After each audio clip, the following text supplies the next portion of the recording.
Hello, my name is Kadi, and today is another trade recap. It is the 18th of February, 7:35. I just got out of the trade that I had.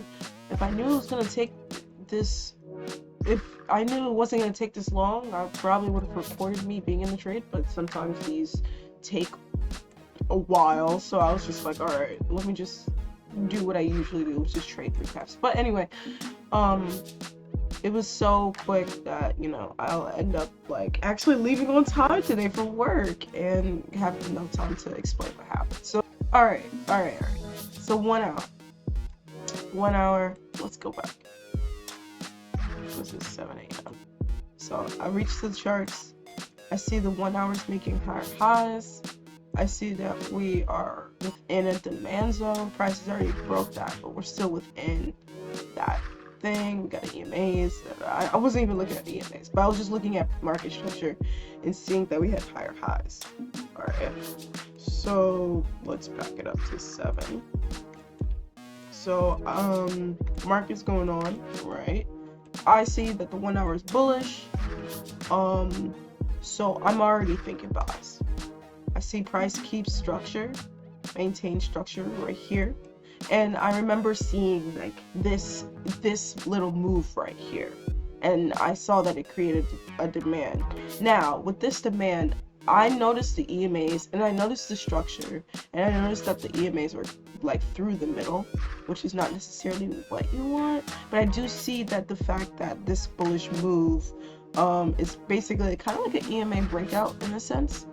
But what I'm the only thing that I'm like about is because price has been in this area and it's been in this little consolidation area, this thing. But with this move, I'm also noticing that like it's kind of like a double bottom kind of thing, like especially if you look in the 15-minute, you can see like prices went down, came back up, and then kind of went down, and then also not breaking this lower point and kind of like creating this sort of like W look to it.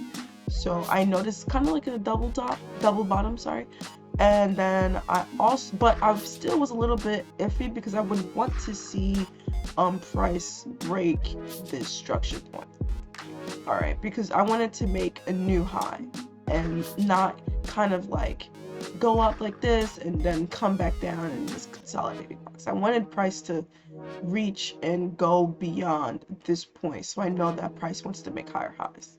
So the next candle gives me that. So price makes a new high with this wick right here. So now I'm more confident and more wanting to take this trade right there. So all I am doing, waiting for price to come down. I seeing that the two EMAs are right here, so I'm a little bit like, it doesn't look the best, right? You would want for it to be under, but I'm still like, you know what? It's supply and demand, right? So anyway, so we go here, price taps in, we get a nice rejection. I measure it up and I see that's 47 ticks. This is MAQ, so 47 divided by 2.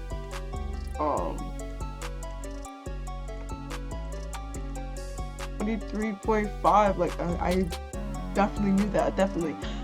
So yeah, so $23 is what I'm risking with Friday's win of $70. If I lost this trade, I would have felt good. I would have been like, that's pretty good, that's not bad. So we do what we do, wait for a candle break, and then we go in. So next candle gives us the candle break, I enter in, and then rest is history, essentially. Right here, yeah. So yeah, price just hits TP. That took me after candle break, but 15 minutes. Yeah. So this is the beauty of trading. It's like I only made like $20 from this, but it's like I could have made 40. I could have made 50. I could have made $200 if I was on like the same exact trade can be worth so much more in the future, and that's why I'm just happy. First of all, I'm just happy for W. Just happy for W. The fuck? Just happy for it, W. But yeah, I did start to the week, but you know, we got 2 more days left, so I'm not really, oh my god, and I got work too, so it's like, you know what, I gotta keep on grinding. We're just gonna keep on getting better, and this might actually go up a little bit more because the 1 hour is still bullish and all that whatnot. But I'm about to go to work. But yeah, you know, I'm so happy that I started to record these and just recording my journey and just being able to, in a way, look back on my work and see the progress that I've been making, and I've just been proud of myself for, you know, being, you know, diligent in what I'm doing because I believe in myself. But not trying to make this video too long, so thank you guys for watching and stay tuned for the next one. Okay, bye.